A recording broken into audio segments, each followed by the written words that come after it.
It's time to take A Therapeutic Dose, a prescription-strength reality TV podcast that explores the intersection of reality TV and therapy. Possible side effects may include entertainment, strong emotional reactions, and/or laughter. Here are your hosts, Ramona Ramirez and Margie McGee. Hello, everybody, and welcome to A Therapeutic Dose, where we meet at the intersection of reality TV and therapy. I am Margie McGee, and with me, as always, is my dear friend and co-host. Hello, Margie. Hello, everybody. It is great to see you, Margie. Thursdays are my favorite days. I sound like a broken record. Yeah, I'm so happy to see you and to talk about these fools. Same. We're back in the Vanderpump Rules realm. This is a long-ass episode. It was so long. I have 5 double pages worth of notes, but it's not, whatever. Like these people, again, I don't know if I enjoy watching this show as much as I am terrified when I see these people. But that's why we watch. It's just, there's some other shows that I'm not terrified. I'm not terrified when I watch Potomac.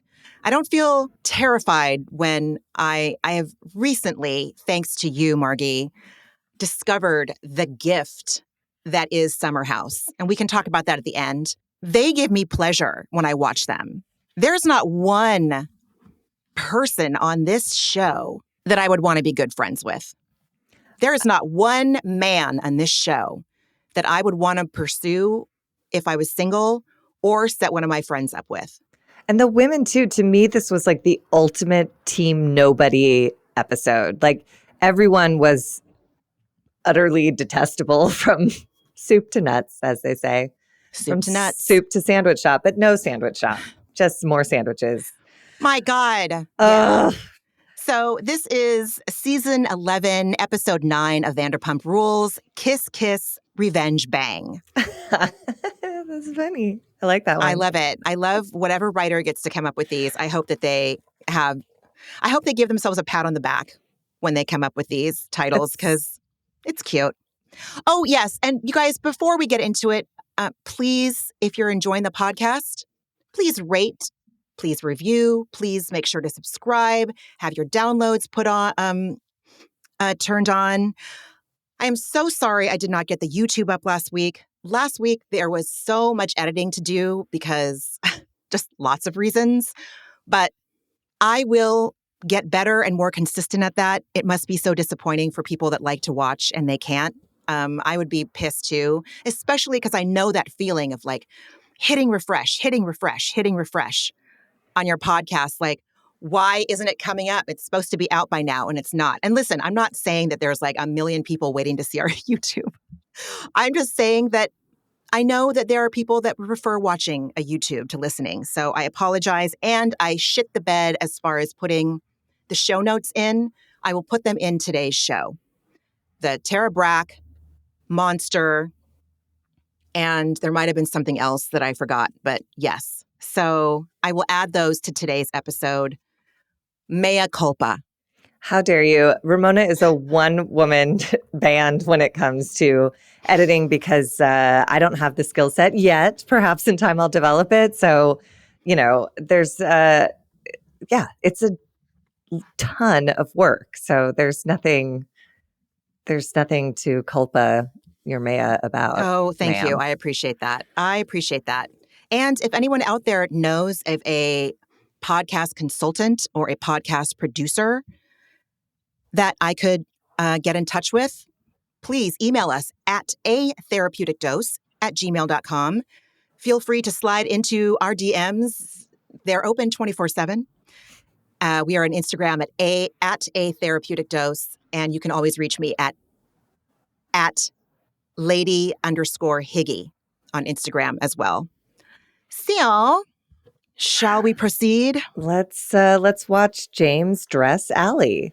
I was disturbed. Were you disturbed? It's interesting. I had a thought of like, this is a better matched couple than he was with Raquel because Raquel looked like terrified, genuinely terrified of him when he would pick out her outfits. And Allie, I believe her. There's a breeziness when she says like, I hate shopping. So like he picks out my clothes and like, that's great. Yeah. So to me, I was like, this is a better match because what seemed controlling and a service he insisted on performing with Raquel. It seems like Allie's like, that's fine. I don't care. So maybe that's better. Yeah, I can see that. You're right. There is an easy breeziness about Allie. She does not seem, she's just like, I like bananas on my avocado toast. I know. Took I was me out. curious, though. I was curious. I'm like, I mean, they're both fruits. One is buttery. I mean, we could posit that peanut butter and banana. But yeah, avocado, I don't know. I'd be interested. It's a texture you know what? thing. When I made Leo smoothies when he was just starting solid foods. Right. Well, I would Allie. put avocado and banana in. She is young, so maybe right. she's just getting introduced to she is textures and flavors. But it's so much mush to me. It'd be tough. It's a lot of mush. It'd have to be like a perfectly timed ripeness banana and not a day over an avocado's peak. And flavor-wise, it does the same thing to my body that like it feels like it would be toothpaste and orange juice. I'm just like, what do you mean bananas? Sweet ass bananas with like, I don't get it. He's meeting Allie's needs in as far as she doesn't like to shop. She doesn't like to pick out outfits. So it works for her that he's picking it out. If he's looking to his partners to be dolls that he can dress up so that they are a reflection of him, that is what concerns me, because I have a feeling it's that versus just being altruistic and like, oh, Allie really hates picking out outfits, so I'm going to be of service and pick them out for her. But I had the thought, what if it was reversed? There's so many women and so many guys who are like, my wife dresses me and it's fine, So like, That's maybe true. This is fine. I just don't know. You know what? You're right. I didn't get the fear from Allie that I always palpably felt from Raquel. Right. So Rachel, maybe I'm just reacting to whatever. I can't with her. She's added like a middle name now. She's just the Interesting. most. I did not know. Are you still listening to her podcast, Margie? As much as I can. Again, each episode is 10 minutes long and it feels like a fucking eternity. She's so... Okay, that's not why anyone called. Anyways. That's not why anyone called. But you know what you could do? You could take one for the dosing team, and you could put up like a reel or a TikTok just giving us a recap of the podcast. I mean, I would gladly do it. It's so weird. It's such a trip. It's so weird. She's so weird. And she's so righteous and terrible. Like last week, she really went hard on everyone. And I'm just like, either get in or get out. Either be on the show or just stop. She started taking digs at everyone, being like, Kyle Chan knew. Why isn't anyone mad at him? It's like, well, because they're mad at you because you did it. What do you mean? Like, what are you doing? But it's the same attitude that is threaded through this entire episode of Vanderpump Rules, where it's always everyone else's fault. Everyone's the victim. They're not that bad because everyone else did it. It's just this circular logic that leads nowhere close to adulthood, as far as I can tell. Yeah, you're right. You're right. Okay, as a dog owner, I've known 2 of your dogs now. Sophie, may she always rest in peace and power. Mm-hmm. I loved that sweet furry Akita. She was the best. She was the best. Now, I wrote down last night, I'm probably projecting, but I really feel that Hippie is not being cared for behaviorally like he should. I feel like that dog's been rehomed. He was with people that had a volatile relationship. And then he left with Rachel. And then he was rehomed. And then went to Vanderpump Dogs or other shelters. So I just want to know, like, if we could just get some B-roll or a montage of James with a trainer. It's true that dogs feel safer when they know who's the boss, right? Yeah. So, yeah, I can even fucking project trauma onto goddamn 4-legged furry animals. You're not projecting. I mean, that's all I think about is like, what if that was a person who'd grown up in like a volatile household, got sent to foster care, got sent somewhere else? Like, I mean, I don't blame. And Graham Hippie's name has changed. Like, he doesn't know who the hell he is or what's going on. God. Like, he will need, 6 to 18 months of consistent schedule and care. And I don't know if he's going to get it in that household. I don't either. I don't So either. he might just always be like a behavioral problem. Like that just might be what it is, because it would it's take not fair. concerted effort. Yeah, no, it's not. But they say, what is it? Like there's the rule of threes. Like when you adopt a dog, it takes 3 days for their anxiety to calm down, 3 weeks for them to start to trust their new environment, and 3 months for them to believe that this might actually be an ongoing thing. Oh my God, really? Yeah, that's what they tell you is like, just don't expect to know this dog until at least 3 months in, because it's going to be so fucking confused. And Damn, so dude. Graham, hippie, yeah, I don't know. I feel for him. I projected the same trauma you did, and I worried for that creature and for everyone who's around him while he's untreated. Good or... Wait, what did you say? I said I worry for everyone who's around him while he's untreated, you know? Because he does worry, seem... Yeah. I mean, I worry for Allie. I worry for Allie. She seems like she has a good head on her shoulders. She seems really just too smart for James, in my opinion. But she'll figure it out. Yes. She's so young. I had that thought during this episode, too, of like, this is probably like a year or so. But watch me be wrong and they get married and make it till they're like 90s. I don't know. This seems like a good experiment to live together. And I don't know if it'll go the distance. Allie is just so mature.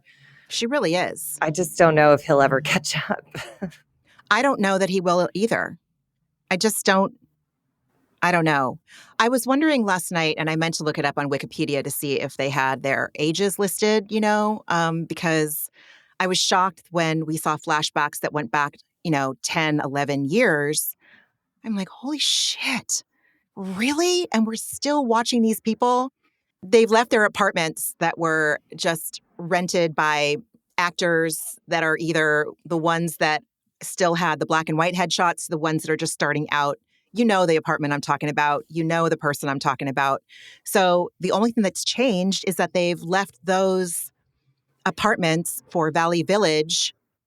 I don't know. Am I being too harsh? I feel like it's just, listen, I know that everyone's bummed out that something about her hasn't opened yet.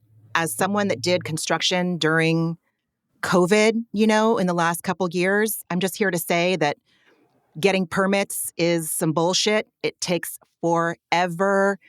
Supply chain, all that shit was either real or everyone on the other end was like, we're going to say that everything is a supply chain issue right now. Okay, guys, well, that's what we're going to do. So I don't know what's happening, but I don't care. I just, I'm happy for Ariana.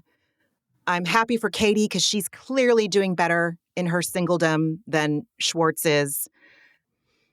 I don't know, but you're right. They give us something to watch and to talk about on a Thursday morning. You sure do. And speaking of adults, James reports that he'll be DJing at Hotel Ziggy tonight. So James is, DJing, and Allie says that she wants Jo to feel comfortable going places with Schwartz. And she said, I'm not going to be her confidant. I'm not going to be her best friend, but like she should at least feel comfortable to show up with the man that she's either dating or really best friends with or whatever. Right. And again, I thought that was like really evolved and mature and nobody else can be bothered. She is. And, whether you believe in astrology or not, if she's feeling pulled to it, I think it's safe to say that she relies heavily on her intuition. And she is really in touch with her emotional vocabulary, her, I don't know, quotient, her emotional, is it intelligence quotient? Isn't that IQ? Or what's the Q in IQ? EQ? Is it quotient? Emotional? I can't remember. I think whatever the equivalent of having a high IQ is, but with emotions and being able to verbalize and vocalize in a clear way, she has that. And so that is, I don't know if you can teach that. I think that's something that you are just born with or not. And if people were to say, so-and-so has an old soul, it definitely seems like Allie has an old soul. I mean, it also helps that she's... I don't know. I could be wronger than wrong. No, I think it also helps that she's like removed from the situation. Like she's not a friend of Katie or Schwartz. She sort of like came in after all of that. You're so right. she has a better perspective of like, you know, because it really was not a good look. The Mean Girls business at the Hotel Ziggy party was so unpleasant. Yeah. And again, I hate Yeah. everyone. Like, I think Jo is a little out of line too, but it just was like when there's 5 against 1, it's really ugly. Yeah, I had similar thoughts. But before that, my trauma thoughts about Hippie turned into rage and disgust thoughts upon the scene transition to Tom Sandoval and Billy Lee. I'm having the same reaction that I do to Dorit when it comes to Tom Sandoval. His double-breasted emerald blazer and the t-shirt underneath it that was just a little bit too big and the fucking airbrushed nails. Like, I don't know. I'm concerned about why I'm so triggered by Dorit and Tom because of the whole point your finger, there's 3 pointing back. Now, I don't think of myself as a poser. I wear what I want. I don't follow trends, you know. I mean, to an extent, but it's just because I live in the fucking world. And if something new comes out and I think it's cute, I'm like, oh, okay, I want that. But, you know, I just pulled a pair of Nanette Lepore pants out of my closet that I've had for like 14 years. I don't give a shit if they ever come back into style or not. Like, I love these pants. And the way I wear those pants, you can tell that I love these pants. I have a relationship with these pants. They mean something to me. And I just, again, with Dorit, with Tom, their clothes are wearing them. They're not wearing their clothes. Their lack of authenticity really bothers me. And maybe it's because they both seem so disconnected and uninterested in constructive criticism from the people that are closest to them in their lives, from what we see, coupled with the fact that they seem so inauthentic in their clothing choices. Is that what's bothering me so much? Or am I a fucking poser? No, you're absolutely not a poser. Am I I've a known poser you. and a tryhard, you know? Absolutely not. No. But I do think I was thinking about it in this episode too, like when he showed up in his like 70s gear for his Jesus. bowling date, which was so weird. Jesus. He's trying to solve everything from the outside in.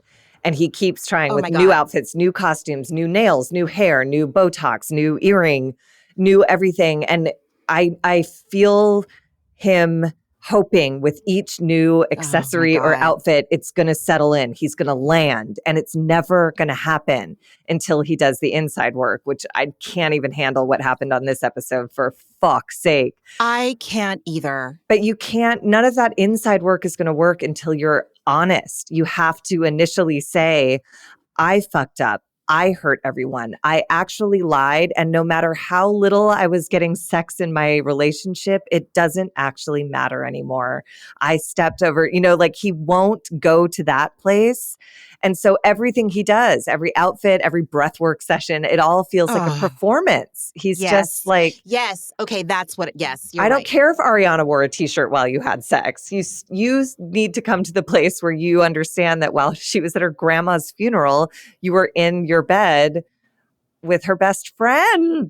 It's like a fucking telenovela storyline. It really buddy. is. It really is. It's so, yeah.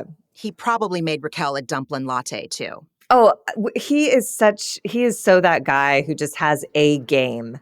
Whoever he's with, he even made Lala a dumpling latte. And I was like, ew, any girl who comes through your space, you just do the same thing. Anyways. Like, it's my thing, my famous dumpling lattes. Like, listen, bitch, I had a steamer that I used to make really delicious oat milk lattes with until it shit the bed.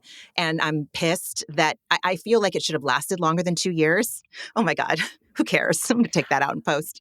Maybe no, how dare you? But, and dumpling lattes was totally endearing and sweet until we learned that for 7 months in the same bed that he was serving dumpling lattes to his girlfriend, he was sleeping with her best friend. So dumpling lattes was like lovely until we found out who he really was and what he was really doing. Yeah. Then it's just weird. Then it's just another performance. It's just You're right. I don't like performers. I don't like it. That is one thing that like Allie can, Allie has her talents in seeing people. I can sense bullshit because, When you grow up with like the best fucking bullshitter in the world or, you know, an Olympic trained bullshitter, you pick it up. You know the telltale signs. Well, and it's you a know? survival technique. You have to Yes, you check in have and gauge to. what's real and what's not.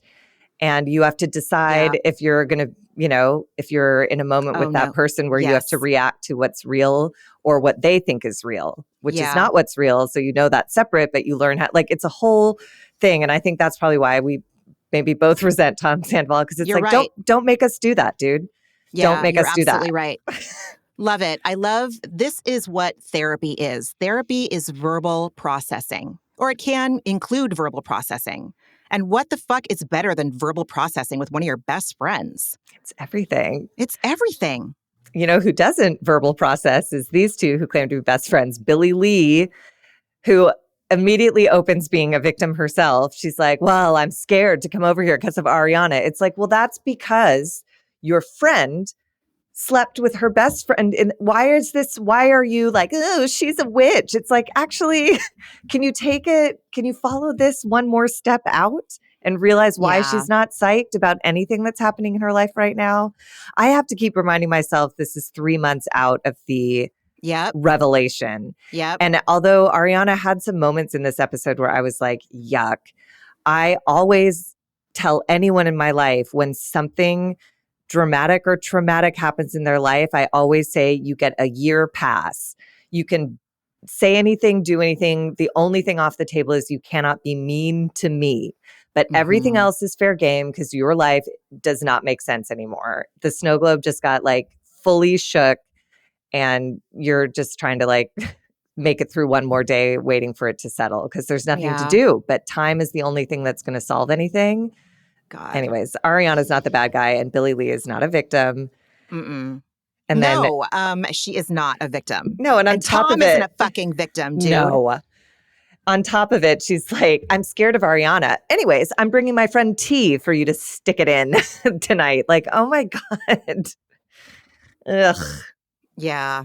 Just real quick, this is just a quick plug for Boundaries, which is what we saw unfold in that little scene between Anne and Ariana on FaceTime when in Ariana's confessional, she's like, I don't know if it's going to be me to save Anne, but somebody should hire her. And I liked that. Like, it would have been weird if Ariana hired Anne, at least while they're still living together. Maybe now that Ariana has moved out, but talk about a revenge bang. That would have been a real pointed hire, Yeah. But I felt for Anne because clearly she's I did too. Obviously she works for a thoughtless monster. So God, I just can't imagine working for Tom Sandoval. Ugh. Dick. The only other thing I wanted to mention in that scene with Billie Lee was that Tom explains. I'm sorry. No, it's fine. It's just a plot point that Tom explains he had lawyers draft a letter of intent to buy Ariana out of the house. And he says it as if it's like a done deal. And he moves through this whole episode as if he's entitled to that. And it just made me think about, there's like 5 or 10, whatever that list is, of major life traumas. One is death. Ariana lost her dog and her grandma. One is infidelity. Welcome, Tom. One is moving. Yeah. You don't get to tell her on top of all the other shit. You don't get to tell her, and now you're going to move. And same with Lala, saying she has enough money, she can move. I'm like, well, but moving's a trauma, and she's already got 2 on her plate right now. So why are we going to roll over for Tom just because she has money? It's so fucking insensitive and shitty. And I was so mad at everyone for being like, well, if you hate him so much, just get out. Like, it's a horrible situation, but she didn't do anything wrong. She's 3 months into having her world rocked. Give her a fucking minute. Like, she doesn't owe Tom or Lala or anyone anything. And she's doing it right to slow it down and go through the process and let the lawyers handle it. Because Tom has proven himself to be a scumbag. So I don't know what he offered her, but I would want to do a shit ton of research to make sure that he's not fucking me out of, Yeah. Because they got a low interest rate on that place. She can't, however, I did hear she just like bought a house in the hills. So 1.6 million. I was just like, dude, how do you buy a house with no pool in LA for 1.6? Like, just Like, dude, it gets so hot and it's only getting hotter. The hills isn't as bad, and also if you have friends with pools, it's so much That's maintenance. true. And like if you live alone, like I'm not mad at her. I get it. Yeah, that would be a prereq for me. Yeah. But we're different. Ariana and I are different. I am not about to. No one asked me to host Love Island USA, and she is now the new host. Yet. Oh Yeah. my God. We don't know. Listen, I'd much rather do what Jesse Palmer does on The Bachelor. Can't wait to talk about that later. Coming attractions. Oh, Anyway, yes. Then we go on a juice anything else? date. Yes. Oh, no. No, yeah. If I still lived in LA and creation was anywhere within my commute, or if I was doing errands nearby, I would just have spent so much money there. I really miss having access to places like that, just in any area code in your city. I know of one acai truck, one smoothie place here in Oakland. And then there's Press Juicery, but like whatever. And San Francisco was kind of the same way. And I was like, God, you guys, smoothies rip. Just open a smoothie bar. I didn't do it. Anyway, I mean, that's all I have to say. No, they're beautiful properties too. Like there's a creation and a Jo and the Juice, like within a block of each other, right where I live. And both of them have this like lovely outdoor patios and these big spacious, like it's also something about the place that it's so like it motivates you. It makes you feel like, yeah, it does make sense to spend $20 on a wheatgrass shot. And that's an important thing that I do in this space. Yeah. The shots things, those were like the syringe things. I was like, oh, that's LA. Look at that. 100%. It's so like, stupid. God damn, like the plastic. Unless those things are compostable, don't do that. Anyway, yes, please continue. Just we get Schwartz's revelation that he's on a 3-day sober bender. And then he very casually talks about how he loves a bender. And sometimes, yeah, it's drugs and alcohol. And then sometimes it's hardcore sobriety. So that's extreme and made me worry a little bit. It definitely gave huge, unfurled, flapping enthusiastically in the wind red flags. Like, and it's just avoidant of life. It's like either I'm hardcore fasting and eating healthy, or I'm hardcore like doing every rail of blow I can get up my nose and staying out all night. Like it's a little, God. Who are you? Like I agree. What are you actually about? It's a little crazy. I agree. Yeah, I had that down too. That gave me mild goosebumps. We have the flashback to Jax, and I just forgot about his resting rage face. Like he always was so activated and angry, like always. I don't miss him at all. I still haven't brought myself to watch The Valley. It's fascinating, but he's the exact same. He just is like coked out of his brain. In the first episode, he was talking about, he had opinions on when and how Kristen should have a baby. Oh my God. And he was like, you can't do it now. Like and with his like giant wide open eyes and like fully dilated pupils and red face with all the answers. I'm like, oh boy, sir, he's not changed at all. It's amazing. Schwartz goes on to talk about how he has some post-Sandoval brain fog. And then in this weird effort to level the playing field, I guess to let us know that everyone is a cheating piece of shit. Yep. He admits he kissed Scheana 12 years ago in Vegas. And at that point, I didn't have like a huge problem with it. 12 years ago was a long time ago. Vegas is its own place. It clearly never happened again, which is why they never told anyone. Scheana said, I didn't even tell my mom. Like literally no one knew because it was like a not a thing. So I don't know. I don't know why he would admit this, but he and Katie were together, though. And like, Scheana was engaged to Shay. They're messy and ridiculous, but it doesn't seem like it doesn't sound like they had sex. It does sound like they like pushed up against each other in a corner of a club, but not that that's okay. But I believe them both when they don't think it was a big deal because it happened one time. it doesn't seem like any chemistry erupted, that they were like fighting for the rest of their lives. They could give a shit. It just sounds like, yeah, they had one too many Jello shots and made a bad choice. Oh my God. But of course, Schwartz blames Katie for that moment by saying, you know, we were in a rocky moment. I was like, you know what, dude? Seriously. Seriously. And then Lala says she's over people lying to her. I don't know. Like, they didn't know her then.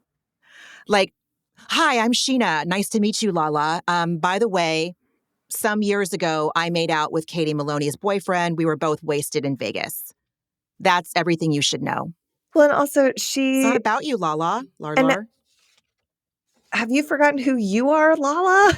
Like, you're also a liar. Like, this is, and I hate this argument that I'm making, because that's the argument that they all make. But I get it. I hate people lying to my face. But like you said, this just isn't, it doesn't warrant this big of a global reaction.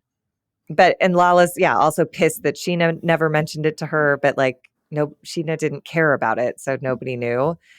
And then Schwartz can't remember if he told Katie about it. I'm like, you can't remember? At least remember that you chose not to. At least remember that you considered her in any way. No. Oh, such a huge bummer. He never did. I mean, how many times did he cheat? Who's to say? He would disappear he would overnight get and wasted. He cheated all the time. All the time. And a makeout bandit is not like a cute way of like getting around that. Ew, no. Then we go to Lala's, where Katie is coming to visit and makes the just very ill-informed choice of comparing her dog to a child. It was something. And Lala was shocked. Your dogs? I know. Oh, your dogs? Yeah. I was shocked. I was like, dude. And I understand. I understand people they're very attached to their pets. And I love that. Yeah, but it's not the same. Like, the mess of a human being who's growing and, like, it's just not, it was a very strange choice by Katie. And she was completely just disconnected from the fact that oblivious. She was way off the mark. Way off. And agreed. Lala, to her credit, did not get into it with her, because when you're up against someone like that, it's just a dead end. She's like, yeah, my dog destroys toys. And that's not the same. It's just not. No, it is not. Lala tells Katie straight away that Tom and Scheana made out. And that's when we have the flashback to when Katie was blonde and they were in the Sur alley and she's confronting Schwartz about his infidelities. And I was like, God damn it. I've been watching this show for a long ass time, because she was a brunette before she went blonde. So this show has been on for forever. And it feels like just yesterday when we saw that, transition from the end of the Real Housewives of Beverly Hills episode where Brandy goes to Lisa Vanderpump's restaurant Sur and then meets Scheana, who had the affair with Eddie Cibrian, who Brandy was divorcing or still with at the time. So, shit. No, and it's funny because that scene that they flash back to where Scheana said you kissed someone, and Tom Schwartz goes, that is not bullshit. And I remember 10 years ago when he said that, I was like, okay, so this guy's going to own up to, and a cut to 10 years later, and the guy's still like, oh, sorry. Oh, I guess I made a mistake. Oh, don't be mean to Jo. Oh, just like never got past that is not bullshit. We were in a rough patch and, gosh. Yeah. Oh, my Lord. Oof. Arrested Development. For Big real. Time. Yeah, and I thought Lala, it was interesting producing on her part that she said she decided to tell Katie first so that Scheana wouldn't have time to like craft a narrative that would make it no big deal, that would make it a pretty picture. And I was like, ooh, nobody trusts anybody. Nobody trusts anybody. No. Nobody has any reason to trust anybody. Absolutely not. This group is bonkers. Honestly. Where is Hotel Ziggy? What is Hotel Ziggy? Is it like on Sunset west of La Cienega? Is it near all the other hotels that were once vibrant party hotspots? Yes, I think it's in that like little cluster. Anyways, yes, it's like where the Grafton, it either Got it. is or was the Grafton. Okay. You know that there's like a, you know what I'm talking You're not about. my Google Maps. I could have looked this up. I'm No, sorry. I wish I could remember. I can visualize the block in my head, but I can't think of a No, name I of this. know. There's I a know hotel across exactly. the street. There's two next to it. Anyways, I watched a Super Bowl there once 150 Aw. years ago when it was a different hotel. But here we are, Hotel Ziggy. And, you know, Schwartz and Jo arrive. And honestly, like seeing Schwartz with Jo, it makes me think that like that's the best match for him. Like he is incongruous in this group, but when he's with her, I don't know. There's something like they're both kind of schlubs and they're both kind of weirdos. And it's kind of sweet if he wasn't such a schlub that he doesn't stand up for her around his friends. Like if Yeah. there's better ways to handle this, but I think I don't know. she's a security blanket. Yeah, you're right. She doesn't ask anything from him. She doesn't have needs, demands, boundaries. I think that she's comfortable and easy, and he's not in the mood to do anything that requires any kind of work or self-introspection. No, and in fairness to him, he's honest about that. Like he says, Yeah, like he I'm is. at least like 2 or 3 years away from even considering anything. So, and it sounds like she understood that and she got into it, and that's fine. But like, there is something about their dynamic that seems like comfy. Yeah. They But seem, yeah, of a pair. you know what they say, though? They say that you people stay in shit because it's warm and comfortable. Right. Warm and soft. What do they say? It's disgusting. It's the most disgusting analogy, but You don't have to sit in your own shit just because it's warm. it's okay. Yes. Gross.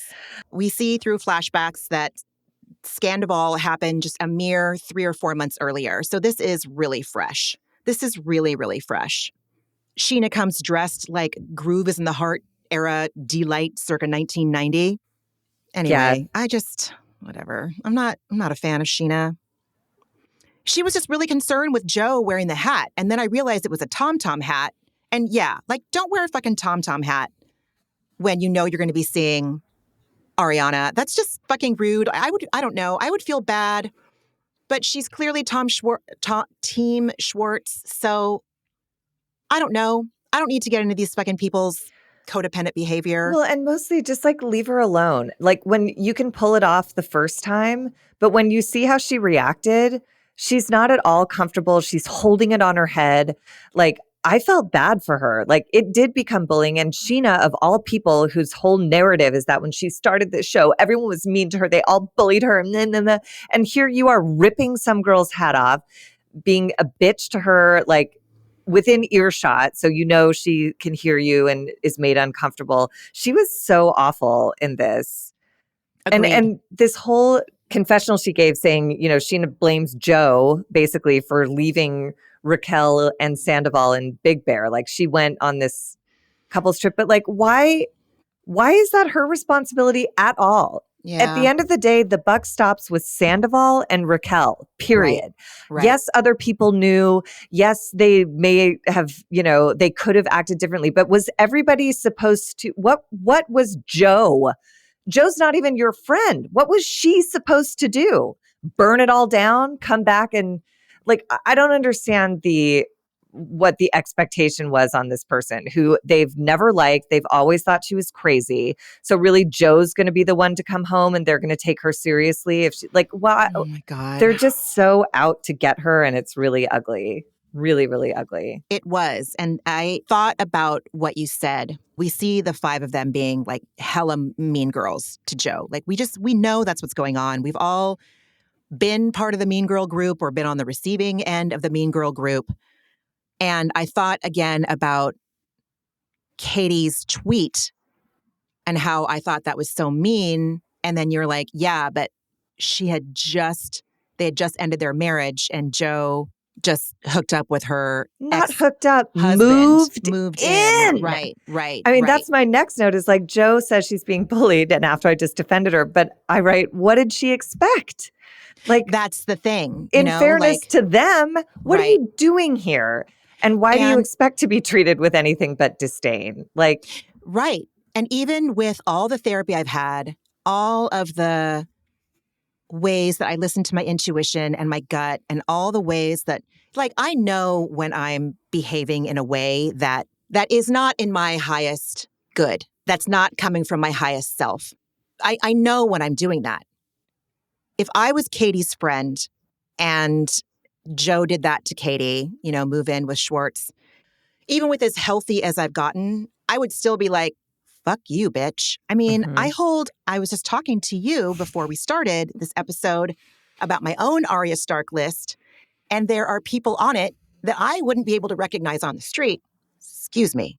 But they're on that list. And every once in a while, I check their social media to see if they're posting anything hypocritical to what these people did to make me so resentful and have their names like Chiron across the resentment list in my brain, So there is something to be said about when you take up arms on behalf of your friend. Whether or not that friend wants it, that's another story. That's, I'm rambling. I'm sorry. No, you're not. I'm with you. I am with you in that this was just the ultimate team nobody's seen. So You're right. I defended Jo, don't bully her, but then what did she expect? And then Jo sadly hides in a corner with her fingers in her ears. Oh, yeah. And then Katie calls her rat girl. And I was like, don't take it there. Remember when someone accused you of not working on your summer body? Remember how that felt? Just leave it out. And you're 40 now. Like fucking just the amount of like pleasure and energy that was coming off of all of them, just getting off on being a bitch to Jo and her leggings and her hat and her braids and bleh. Yeah. It was just mean. It was super mean. And that's the kind of thing where, at least for me, when I went off on Bill at Walgreens that day, like it felt so fucking great in the moment, but that feeling doesn't last. You leave the situation and you look back and you're like, I behaved like that. Fine. Psychic scoreboard, point for me, 0 points for Bill aside. I had to get that in. I had to get it in. It doesn't feel good. Do you think she meant rat girl like you are a rat because you betrayed us? Or did she mean it physically? You know what? It doesn't matter. All it's of the both above. Shitty. But so in that moment that I felt bad for Jo, but then Jo has a confessional where she says, they called me like a crackhead. And I was like, no, she didn't. She said, your energy is on par with the crackhead. And she sent that tweet 5 minutes after you moved in with her husband, who she was just separated from and had begged him not to be. Okay. So and then she's like, and anyone with ADHD would take offense to that. No, I didn't at all. I was going to ask you if you did. I was not going to at ask all. you if I did. Didn't even fucking occur to me. I don't care. It literally didn't. I think calling anybody a crackhead is offensive in the year of certain people's lords 2024. The tweet should never have been sent. Agreed. Right. I was like, listen, I take meds for ADHD. I know what I'm taking. I know it's like Schedule 2 or B, I know it's a fucking stimulant. I know it's an amphetamine. Some of them are. But I never once would be like, I don't know. I was way more fucking cracked out when I drank caffeine on the reg. I mean, and anyway, but I wasn't Katie offended. didn't say anything like that. She didn't say like that ADD bitch has crap. She didn't say that. Yeah. She just said like, I don't know. Everyone is wrong and it gets exhausting. This scene is so long and it's so tiring. I couldn't wait. I couldn't wait for them to stop. I couldn't wait for the fucking Hotel Ziggy scene to just end. This was a long episode. Every time I hit pause last night I watched it twice.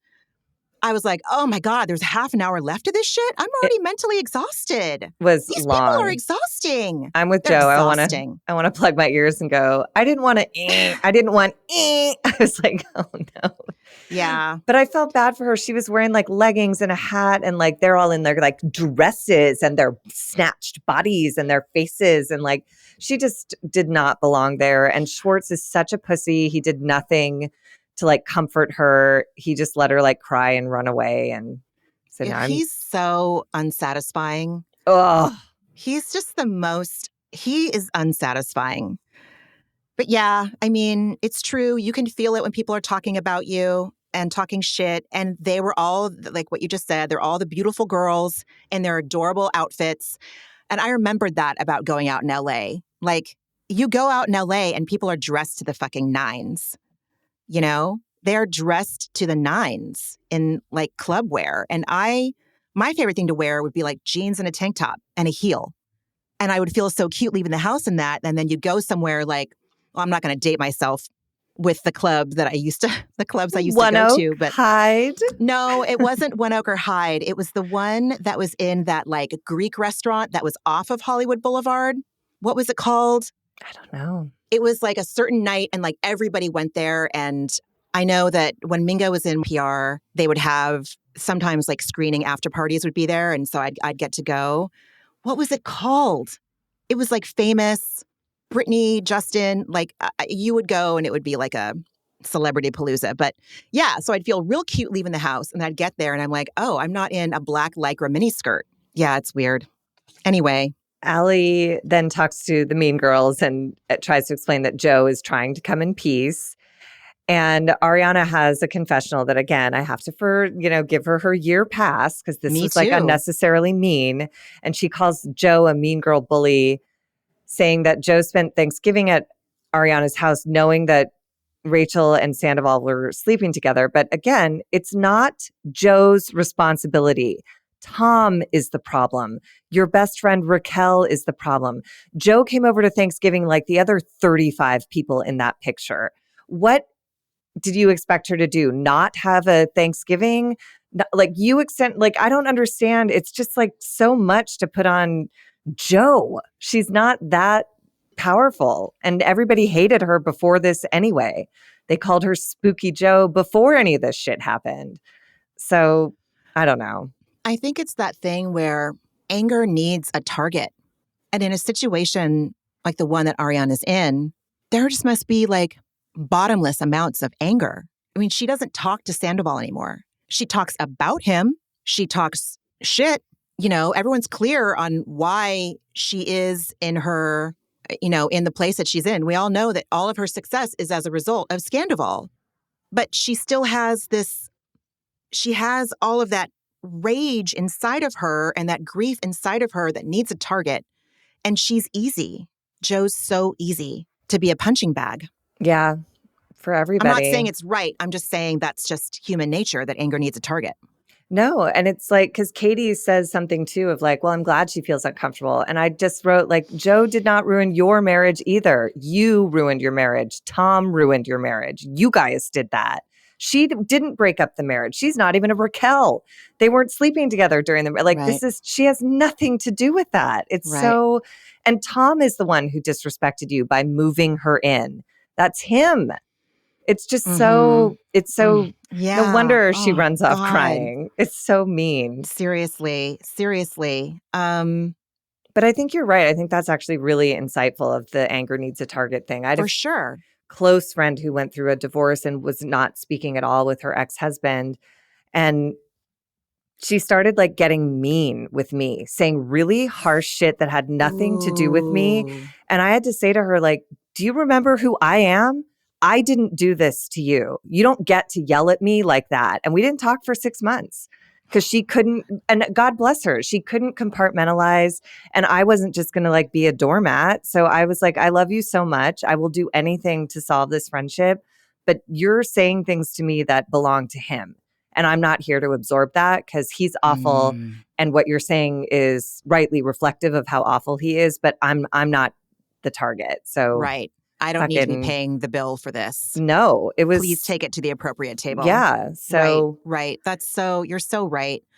I remember, and I hate talking about this, but this is why we do this podcast. I show up as honest as I can, and I remember when COVID first started and lockdowns first started. I mean, like within the first 3 months. Little did we know at that point. So we're all terrified. At least I was terrified.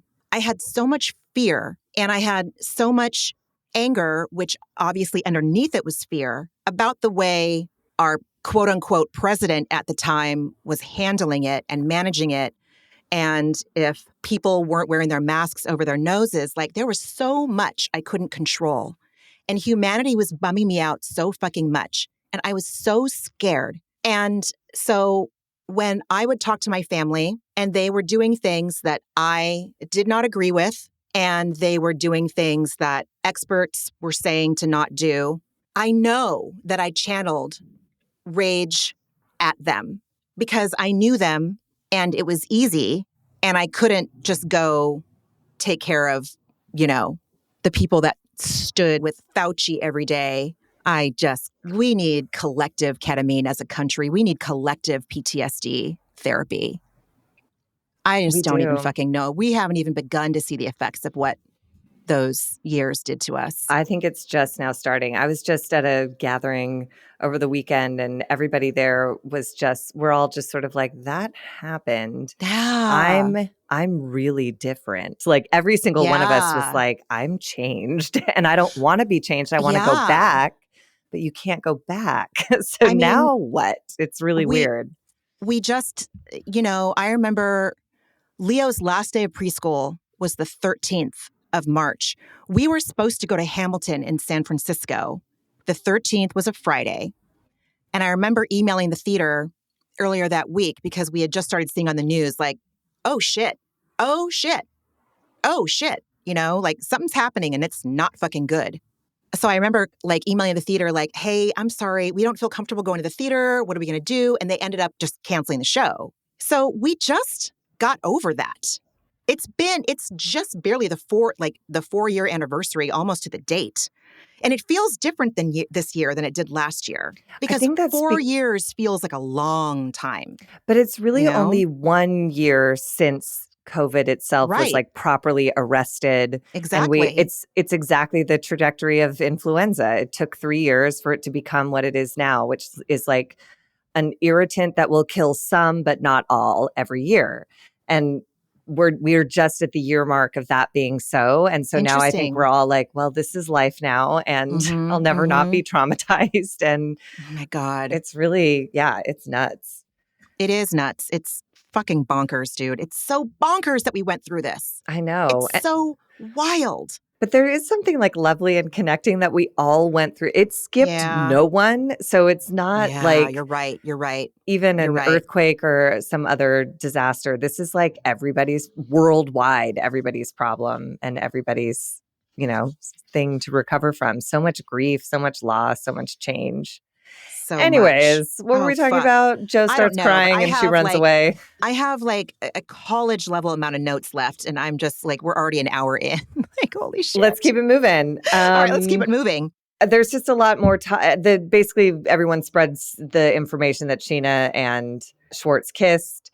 And Sandoval interrupts Ariana to make sure she got the email about the house. And Ariana, I loved her. She just goes, my lawyer has it. And then turns her back to him and says not one more word. And he stands there talking like, well, we just want to get things moving. Blah, blah, blah. And I loved her for having like a no further comment moment. Because she could have blown up. She could have said something really shitty. But she said, my lawyer has it. And no further comment. Well done. I hate when you can sense somebody's agenda. And he just he just never not has an agenda. Like, and he's just untrustworthy. You don't get to approach someone and be like, hey, how's it going? Without everybody around you being like, do you really mean how's it going? Are you really in that mood? Because all you do is lie. And you do it really effectively where you blindsided all of us. So, you don't get to say anything or do anything without being like hyper evaluated. And he's all mad about that. But like, that's his fault. He did that. He did. He made his bed. Oh, he skeeved me out so bad talking to T. He invites her bowling, and I was just like, this is gross. Move on. It was so gross. It was so disgusting. I just wrote, not my circus, not my monkey, because I was like, oh, gross. He was so skeevy. He's so unappealing, dude. Barf. Katie confronts Scheana. Scheana is like stalling to give her an answer. It feels like she was, on a debate stage, vamping for a few while she waited for the good answer to come. She wanted to pretend like it didn't happen, but listen, just like, oh my God, holy shit, I forgot I did that. Oh my God, Katie, I did. I'm so sorry. It was so shitty. I'd love to give you more of the backstory on it, but I understand if you're not interested in hearing about it. But I can tell you that it wasn't a big deal, and that's why I didn't think about it. I had just been newly engaged to Shay, and no, she brings up her sister's cheerleading competition. Well, and she did this really weird swerve. So weird. It's so interesting to see. Ariana handled it by saying when Katie said, you'll never believe it, Schwartz kissed Scheana in Vegas. And Ariana goes, I kissed Scheana in Vegas. She was like, was it then? Because it was 12 years ago. And Scheana here was like, who I did kiss in Vegas was Ariana. Really trying to spin it in a new direction. Right. And again, I'm just team nobody because Katie seems to weirdly blame Scheana for not telling her. And I'm like, Katie. Oh, go ahead. Sorry. No, you go. Go. No, we cut out for a minute. No, I was just saying she expected this from her ex, but not from Scheana. Exactly. I would never expect that my friend would hook up with my boyfriend, our mutual friend. And also, you're marrying Tom, not Scheana. If you expect this of your husband, then don't be mad at Scheana that you married Tom. Everyone is just blame me, blame. Everyone's bad. Tom. I'm a victim. Right. Yeah, it's just insane. And Scheana actually made sense a little bit here where she said, she wanted them to work out and she wanted to support Katie on her wedding day. And that kiss didn't mean anything. And so if any of the other affairs were going to break up your marriage, that made sense. But not one kiss in a club in Vegas when everyone's wasted and nothing. Anyways. Oh, God. Ugh. And Katie says, but then I'm on team Katie because Katie says, I hate liars, especially lying by omission. And I was like, same. And she doesn't know if she can ever trust Scheana again. And I'm like, preach. Because when someone lies, a lie of omission is terrifying to me because they're hanging on to just enough of the truth. But the key piece of information is they're capable of withholding that without any trouble. And that's fucking scary. Yeah. I hate that. That's always given me fucking chills. So I don't know, but they're all terrible. Everyone's terrible. So I have no one to root for. And they're all terrible. Yeah. Oh God. And then we have the next. Do you have anything else about Hotel Ziggy? No, finally we're done with Hotel Ziggy. Get out. I can't wait to throw my keys. Let's hear about Lala being a water sommelier. Onward. Bruh. I mean, so yeah, we have a dinner with Lala, James, and Schwartz. And then Sandoval comes in again, doing his best to be a fucking Temu version of Hunter S. Thompson. And I just cannot. It doesn't matter. That's hilarious. It doesn't matter. Well, what did matter to me was that he blamed Sandoval, incapable of taking any responsibility, blamed the dog for the dog eating things that dogs eat. And he talked about how the dog always eats things. So he knows the dog eats things, and yet he locked the dog in the room with things to eat that will kill it. So, but that's Maya's fault. That's the dog's fault. He's just such a mess. God, he's such a mess. And we don't diagnose people on this podcast. I am just going to say again, he reminds me of the narcissist that I know, that I lived with. Yeah, he's just, he can't. Hero or victim, man. And then he talked about, I wondered if this stood out to you, that there was a time when Maya ate 500 laxatives. And I was like, any household that has 500 laxatives in it has an eating disorder in it. Totally. Nobody buys there's 2 people under your roof. 500 laxatives should last a normal household 10 lifetimes. So someone's sick. Yeah, someone's not okay. 500 laxatives. I don't even think you get that at Costco. Granted, I haven't looked, but that's a metric ton of, that's for hospitals. And again, I should preface this by saying I was a laxative abuser. I used them as part of my eating disorder, which is why I know that number of laxatives is not normal for a household of 2. So anyways. Oof. Damn, dude. 500. A dog ate 500. And then Tom blames her and he's like, she shat on the couch. It's like, of course she did. Because you left your dog with 500, don't blame her for the laxatives taking effect. God, you're such an asshole. I hate him so much. Yeah, I do too. He's trash. Trash. He tells us he's working on ways to manage his anxiety and anger. He invites Lala to do breath work with him. she declines, saying she doesn't want to make a mockery of what he's doing. And I appreciated her for that. Yeah, I liked that she said she needed to think about the invite. That It was jarring. That invite was so weird. They just had a massive fight. Weird. They've never been friends. And he's like, why don't you come over and breathe at my house where my ex lives? Oh my like, God. No. So we moved to the breath work. And I don't know about you, Margie, but I cannot lie. I think that back in my self-help endeavors, when I, especially like living in LA, I was always searching for that one thing that was going to make me love myself, rather than just knowing that I'm inherently lovable and loving myself is just accepting myself exactly how I am. Whatever. We all know why so I would have done this in an attempt to, I would have been like, oh yeah, I'm going to fucking go do this. And I'm going to try to get my family to do this with me and all my friends. And it's going to be powerful. And then in 24 hours, I'm going to be like, why am I not thinner? Yes, right?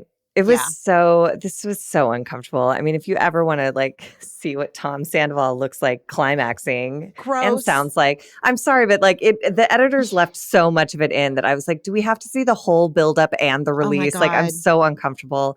Also, this breathwork man with his full DJ setup across the room from Tom. Tom's on the floor. This guy has headphones on and a computer, and he's hunched over it like he's DJing. It was so bizarre. And then it was bizarre. A lifestyle and performance specialist. I mean, if that isn't the most 310 shit I have ever fucking heard in my life. Was that his title? Yeah, lifestyle and performance specialist. Oh my fucking job. How is that a job? That's amazing. Because it's LA. I was trying to look for something positive. So I did like when he said the universe always prioritizes our growth over our comfort. And I was like, I'm going to take that and I'm going to erase everything else that I saw and heard in the scene because I can't survive if that's part of my daily brain. I loved it. I loved it. I loved that. I wrote that down too. I said, I buy that. I subscribe. Mm-hmm. And to be fair, the kind of breathing, I want to say it's called somatic breathing. I know that when I've been in intense fight or flight, like if I'm having therapy, and granted, this hasn't happened in a long time. Thank you so much, ketamine. So in the past, when I was on with my therapist or in the office or on Zoom, and she could tell I was really activated and I couldn't breathe, my jaw was clenched, I was holding my breath, she would have me do somatic breathings, like certain types of breathing. And I know that like it's scientifically proven that breathing can help you, like physiologically and then mentally. So, it was broken clock with the... No, and look, I'm not opposed to the process. Again, I just stand by like Sandoval will make no progress until he admits what's on his side of the street. And he just keeps pointing to the other side of the street. So it's breathe in and out all you want, buddy. It's just not going to do anything. Right. So Lala comes over. He makes her a latte, and then they go sit outside. Basically, Lala tells him that her problems with him aren't Sandoval specific. She's hated him for a long time because he never reached out when she was going through her separation. He never responded when she congratulated him about the bar. And she says, it's not just last year. I've hated you for a long time. I really liked that. You brought this up, I think, last week or within the last couple of podcasts, something along the lines of we should reserve the right to let ourselves and other people evolve and fuck what everybody else says. And when she said, listen, if he is like, let's say he is bullshitting, he's the one that has to live with himself. Granted, witnessing that behavior on top of other problematic behavior isn't going to be easy for anyone in his cast or friend group to accept. But it's true. She's like, listen, my side of the street's clean. I can sleep at night. Again, I am cautiously optimistic about Lala. No one is perfect. I am not perfect. I can't wait to see what happens on the reunion. I can't wait to see how this all fucking unfolds. But she's right. She's showing some growth? Question mark? Right? This scene, I was Team Lala because she also got back on her side of the street and explained to Sandoval that she does this with every straight man she comes in contact with because, as she says, what happened in my life really fucked me up. Yeah. And she said she's trying to heal and trying to trust, and she doesn't mean for Tom to like pay debts that aren't his. And she says she's been held prisoner by her experience for way too long, and what happened with Tom is not her fight. And they both sort of end the scene saying they're willing to pursue possibly becoming better friends. Yeah. Yeah. And then, within 5 minutes, Lala's, telling Ariana to like move out of the house and get over it. And it's like, you literally just spent an hour saying like how you're so fucked up that it affects every area of your life and people who aren't responsible suffer because of it. But with Ariana, no patience, no courtesy extended on that level. Just like, get over it. I wonder what that's about. I think she's jealous. Lala do keeps too. bringing up Ariana's brand deals and money. I think do too. she's fixated on the money as if that buys you any peace when you're going through something like Ariana's going through. It does not.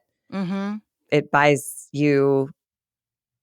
I mean, I think anyone would trade all of that money to have their peace back, and that's not an option. I agree. Yeah. Okay. I just wanted to see what we're on the same page. Yeah. I wrote something about her sandwich tasting part two, honk shoe. I wrote same sandwiches, different day. About that scene. Nope, I don't care at all. They sit for this tasting. Exactly. I thought Sloppy Joe was funny. That made me laugh. James really occasionally does have like a little zinger that gets me. And James wraps it up by saying there's no difference between this sandwich shop and all of its delays and Tweedledee and Tweedledittledick's bar. So, oh God, there we have it. And then they dismiss everyone to go to SUR for an after sandwich party. Jesus Christ. Stupid. God. And then we get into this monster scene at SUR.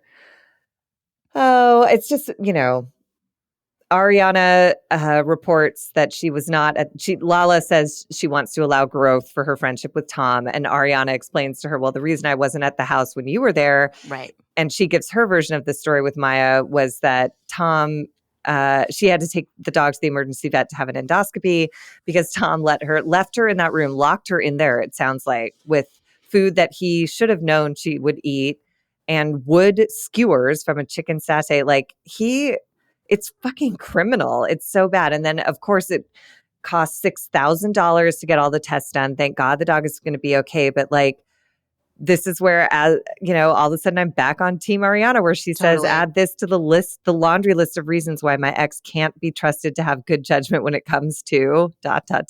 anything. And it's so true. And it's so disappointing. The man can't be trusted to shop. The man can't be trusted with a dog. The man cannot be trusted with your mutual friend. And Lala, out of line, goes, well, I highly recommend you have the conversation with him about the house. And Ariana, honestly, is like, the only conversation I'm going to have is I'm going to kill you and then following through with it, basically.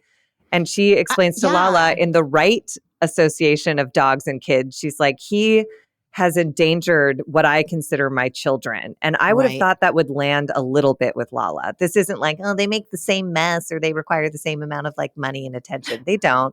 But Ariana is saying, I love something as much as you love Ocean. And that has been compromised by this man on multiple occasions. And you're asking me to have a civil conversation with him about giving him the house that we're even selling because he fucked my best friend and lied about it. No, Lala. Yeah. Nope. Yeah. Agreed. Katie gives LVP's favorite kind of fucking infusion. She's a vampire for gossip. She needs it. Katie's happy to deal. It was just whatever. I just don't. Yeah. Ken had the best line in the episode when Lisa's sitting down with him and saying like, oh, the girls are bringing over sandwiches for us to taste. And he just goes, again? And I was like, yeah, you just wrapped up all of our thoughts. But yes, same sandwiches from a year ago. Lisa Vanderpump. I also loved Ariana said they'll be baking the bread fresh every day. And I was like, shouldn't that be a given? Like Subway does that. Like, why are you saying that? Like, this is the selling point of our stupid restaurant. Anyways. God. Yep. And then Tom approaches and gets a little roasted because, like you said, Katie just shared the information that Schwartz had kissed Scheana 12 years ago or whatever in Vegas. And Tom just, puts his head in his hand and whines like, let's not do this again, man. Come on. Walks back to the bar sweating and then promptly blames Katie and tells Brock she would get me upset and I had a lot of pent up resentment. Yeah. Basically, he didn't need to mention any of this. He's a, like you said, he's a letdown. Oh, he's such a letdown. He's a deflated balloon. Oh no, he's one of those like car dealer Those things little that's all, inflatable guys that, yeah. yeah, the Mhm. generator's off, so he's not Mhm. fully inflated. He's just sad and pathetic, Yeah, that's a good you know, analogy for but he's still always has doing the that. He's always like, smile, still has the smile on their face. Yeah, can't commit to being like up or down. exactly. And then Brock earns his paycheck by revealing that Katie slept with Schwartz's best friend last night in the messiest. Suddenly I was like, and now I see why you're married to Scheana. And I kind of love it. Oh, I just can't stand that man. Really? Oh, I can't I have, stand Brock. No, I just don't have no. a problem with him.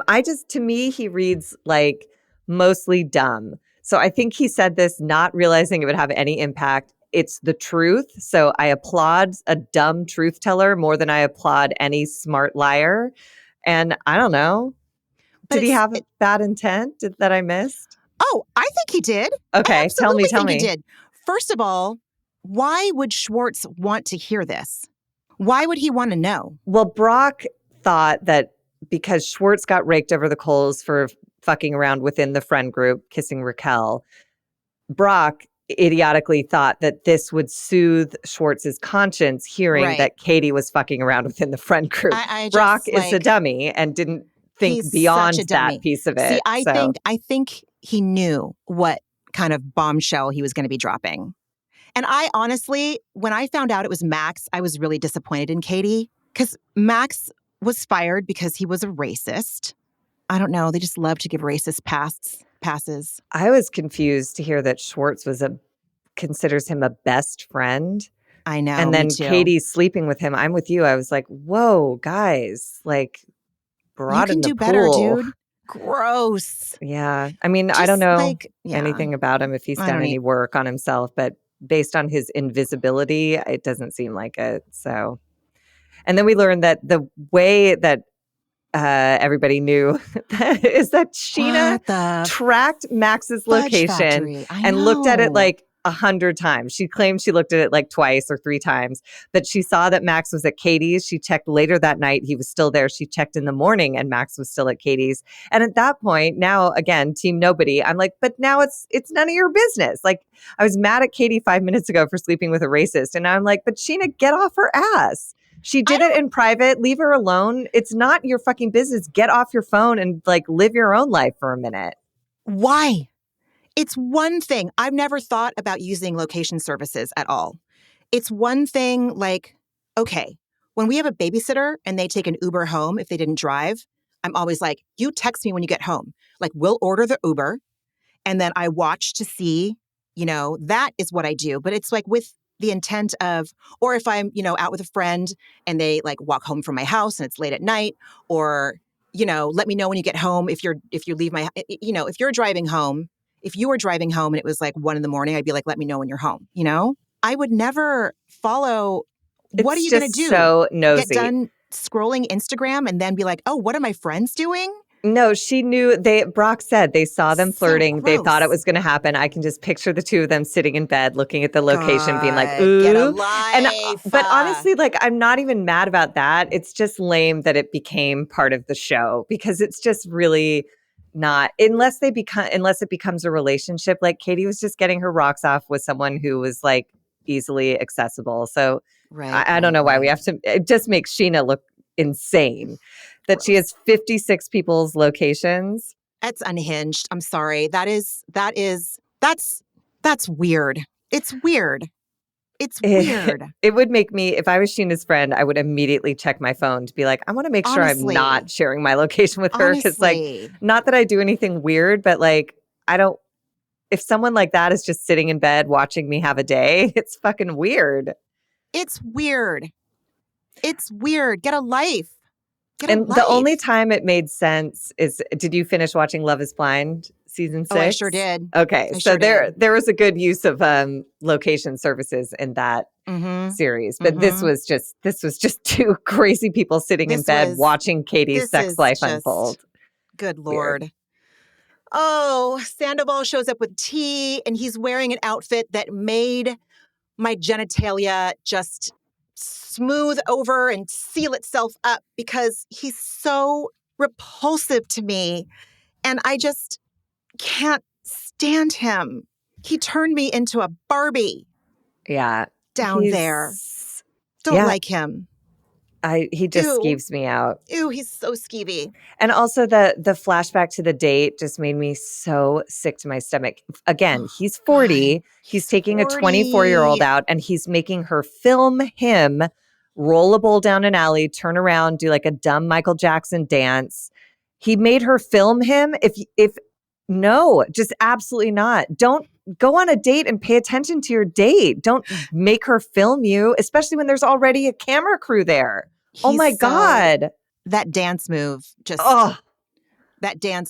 put the final layer of molded plastic over my vulva. I'm not kidding. It was just, he's so repulsive. Ew. Scumbag. Scumbag. Ew. Scheana and Ariana, I guess, approach the bar. Is that what happens next?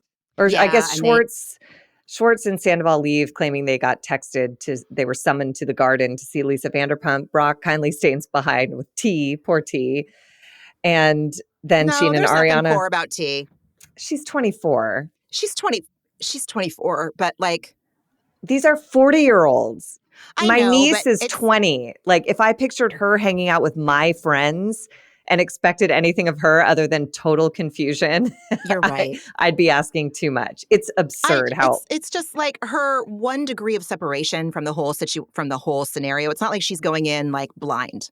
True. It'd be one thing if she didn't know Sandoval, but then again, she's in the immediate orbit around this entire She's Billy cast Lee's friend, so because she of knows. Billy Lee. Yeah, you're right. And so it's like she knows everything. She knows everything. And she still made the choice. But if my niece said to me, I have an opportunity to go on a reality show, but I'd have to like go bowling with the villain, I'd be like, go, get your paycheck, have an experience. Okay. And honestly, T handled herself quite well when Ariana was saying, you're dating a narcissist. Don't waste your time with a 41-year-old narcissist. He slept with my best friend under my roof. And she just goes, you're so strong. And I was like, oh, you're so 24. Because she's just like gathering information and being like, I don't think she likes Tom. She just, went on Vanderpump Rules. And I'm not mad at her for it. I don't know. And I just thought Ariana came in a little hot with her. She's like, oh, you're 24? That makes sense. It's like, well, you don't have to diminish her. Put her down. Right. Yes. You can put him down, but not. Yes. Right. Exactly. Tell Tom he's an asshole for dating a child, but don't call her anything. She's the child. So leave her alone.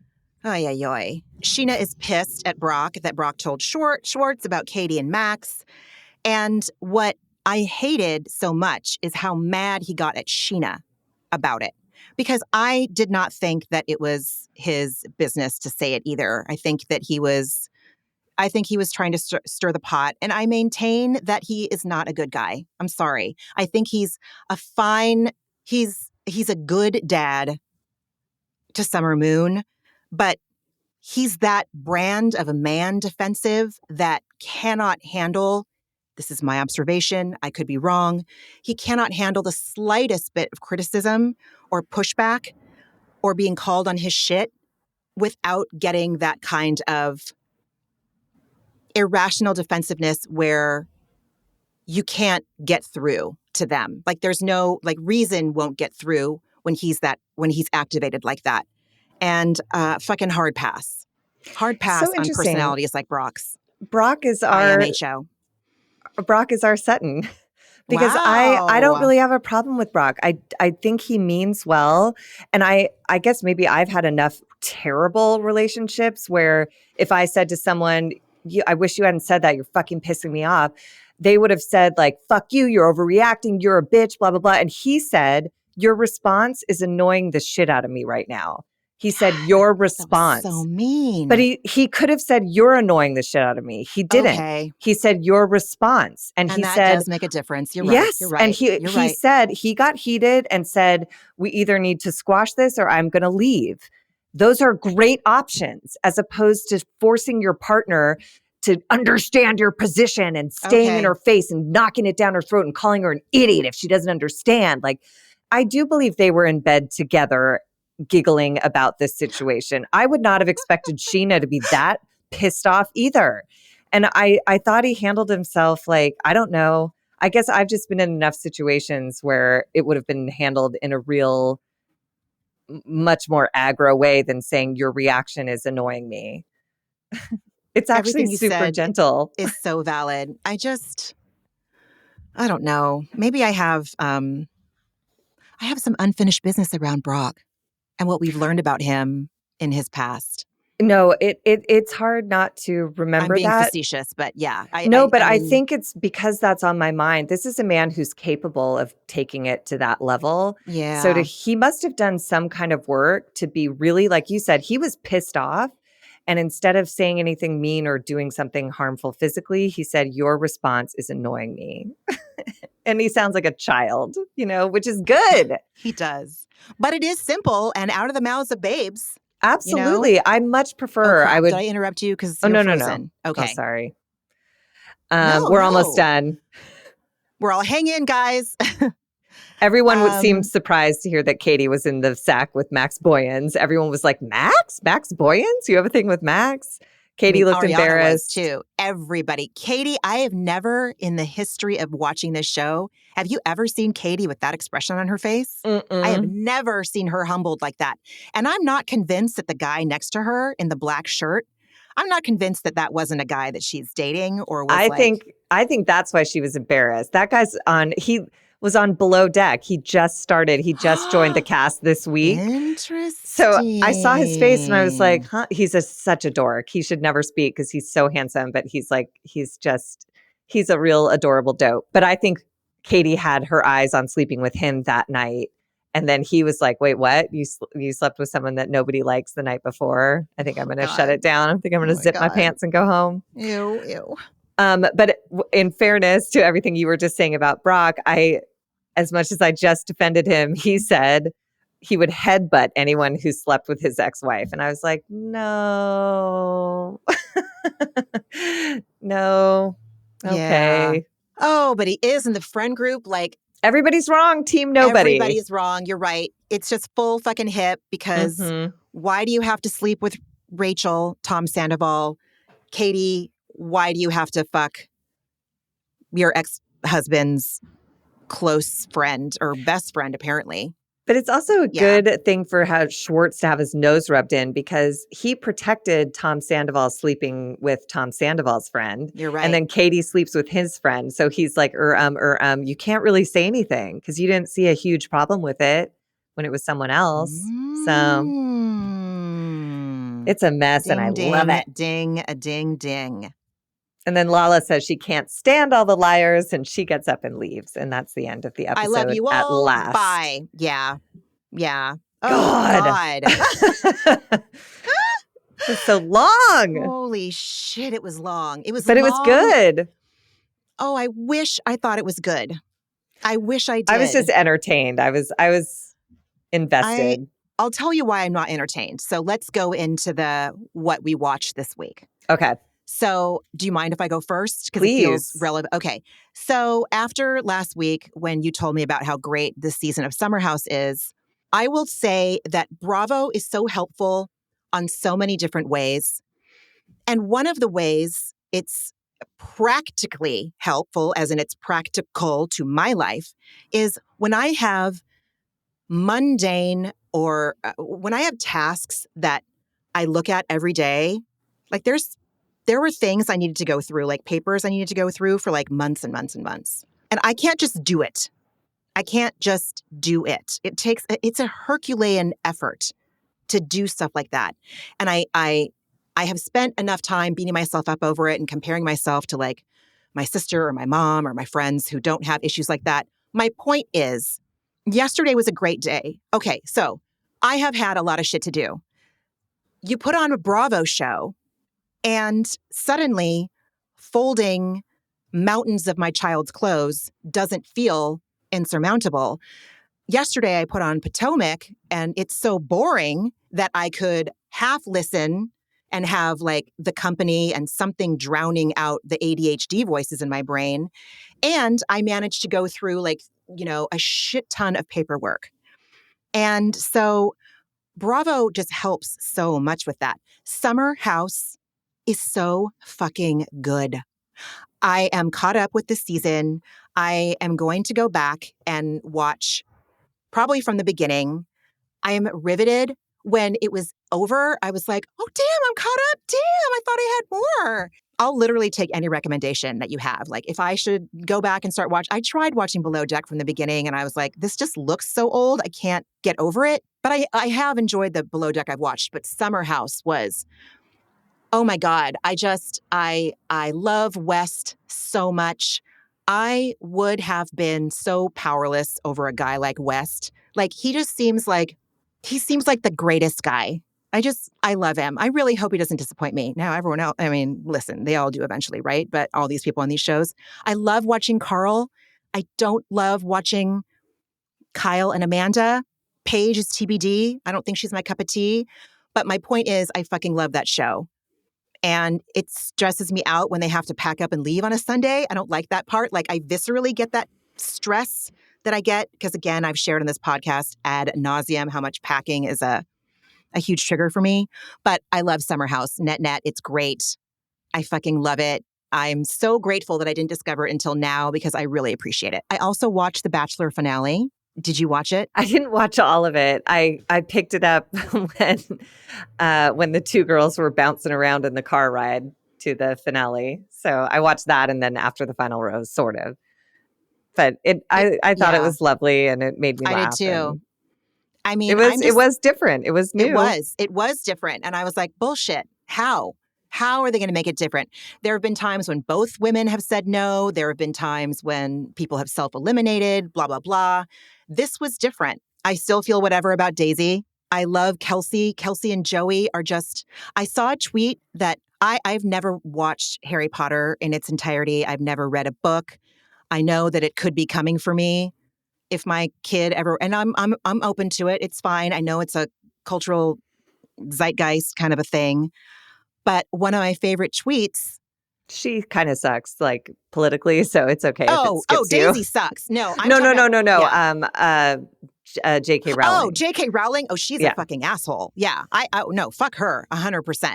Fuck her 10 times a day till Tuesday she's terrible. She's utter trash. Yeah. Totally agree with you on that one. Yes. But I was explaining to my friend, like, how earnest these two, like, they're the most earnest people I've ever seen. And I've watched every single season of this fakakta show.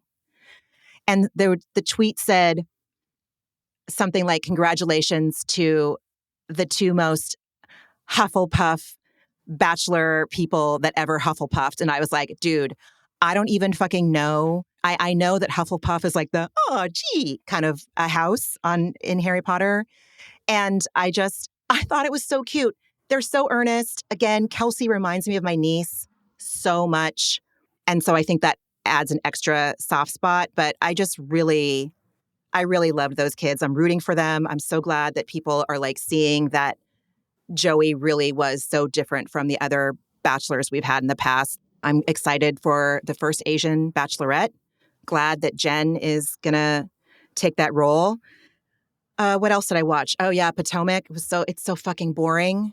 It's so until the boring. Last like 20 minutes. And then I was like, well, this is the whole season for me. So I think I'm an episode or two away from the season finale and then the reunion. And I'm sure I'll be watching more today because we're going to Portland for spring break, for Leo's spring break. We leave tomorrow morning and I've got to pack.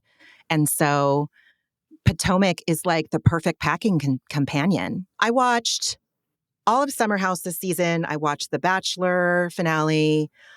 I watched Potomac. Oh my God. Finished Love is Blind. It's so good. I'm assuming that you were referring to Clay this whole time. Yeah. Mm-hmm. Wow. I just knew it. I knew it was going to happen. On himself. Yeah. God love him. I know. I had a feeling that's what was going to happen. But I think he knew his limits. He knew. And he had to bow out. Spoiler alert. Fuck. I mean, it's been weeks, but it's the same thing that Carl did. Like, I respect these guys who are like, the wedding is all set up. Everyone is there with expectations. And I know this isn't going to work. And so I'm going to do a really unpleasant, unpopular thing. And it's so the right thing. And in the long run, it's only been a few weeks and Clay's a hero. It's only been a few episodes of Summer House. And everyone's like, yeah, no duh, Carl. Thank God you got out of that. Because maybe down the line they'll figure out something else. But the way the two individuals in that relationship are operating now, it is not built for success as a couple. No, it's not. It's not. There have been a ton of Laker games on. I actually treated myself to the NBA League Pass because Hulu, you can't get all the games. They're blacked out, yada, yada. But they are ripping right now, ripping with LeBron, ripping without LeBron. And here's the deal. No one's going to win against Denver. I don't know. Maybe they could. But, if they get that far. Anyway, I fucking love it. We're like inching towards postseason. The games the last 2 nights have just been like fucking nail biters. Just so good. Just such good basketball. Such good basketball. Anyway, that's it, friend. What did you watch? I didn't watch a ton this week. I had like a weirdly busy week. You mentioned basketball. The college tournament is well underway now, and Michigan is not in it. But it also, all of these connect with my antidepressant. So I've been watching March Madness, and I fucking love it. And it's really actually fun to watch without a dog in the fight, because then you just get to like watch kids play basketball and like see them be emotional, and it's lovely. But I've heard a bunch from all of my Michigan friends who when Michigan was in the Final Four and Sweet 16 a couple times, they played at the Staples Center, and we were sending each other pictures of those times, and like it's like a lovely way to reconnect with friends, and and then I watched The Bachelor as well. And it leads into another antidepressant. I went to a friend of mine works in marketing for ABC, and she invited me to the set for the promo shoot for The Bachelorette. So I got to see Jen, who's like literally as tall as my dog. She's like the peanutiest of peanuts, and she's gorgeous. She's 25 years old and just like flawless and stunning. Her energy is lovely. And it was just like they built this huge, ridiculous structure for her to take pictures on. I don't know if I'm allowed to say what it is. It doesn't matter, but I'll wait till after the promos are revealed. But it was just like, I don't know, just like worlds colliding. It was ridiculous. And I was only there for like an hour, but I don't know. I love it.